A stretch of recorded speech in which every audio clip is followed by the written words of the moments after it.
Hello बच्चों, let's read this question. It says when balanced forces act on a body, the body, मतलब अगर किसी body पे balanced force लग रही है तो बॉडी का स्टेट ऑफ मोशन में क्या चेंज आएगा. देखो गाइस, जैसे सपोज करो एक ब्लॉक है, इस पे आपने बैलेंस फोर्स लगा दी, लेफ्ट से आपने 10 न्यूटन फोर्स लगा दी और राइट से भी 10 न्यूटन लगा दी.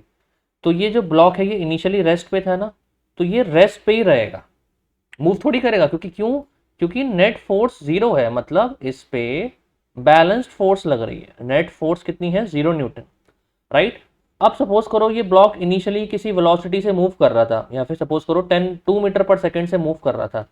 अब आपने इस पे लगा दी बैलेंस्ड फोर्स, मतलब मूव मोशन में ही यहाँ पे 10 न्यूटन लगा दी और यहाँ पे 10 न्यूटन लगा दी.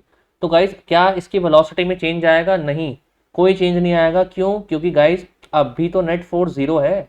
आपने फोर्स तो लगाई, लेकिन अब भी आपने बैलेंस फोर्स लगा दी, तो अब भी ये बॉडी मोशन में है तो मोशन में ही रहेगी, राइट. एक्सेलरेट नहीं करती. अब बताओ, एम बोला है must remain in its state of rest, बिल्कुल सही बात है. Must continue moving with uniform velocity if already in motion, ये बात भी सही है, जैसा है वैसे चलती रहेगी. तो ए और बी सही है. सी में बोला है मस्ट एक्सपीरियंस सम एक्सेलरेशन, नहीं जी, एक्सेलरेशन होगा ही नहीं जब नेट फोर्स नहीं है. डी में बोला है बोथ ए एंड बी, हाँ, D option is correct. Okay, so I hope you have understood it well. Good luck.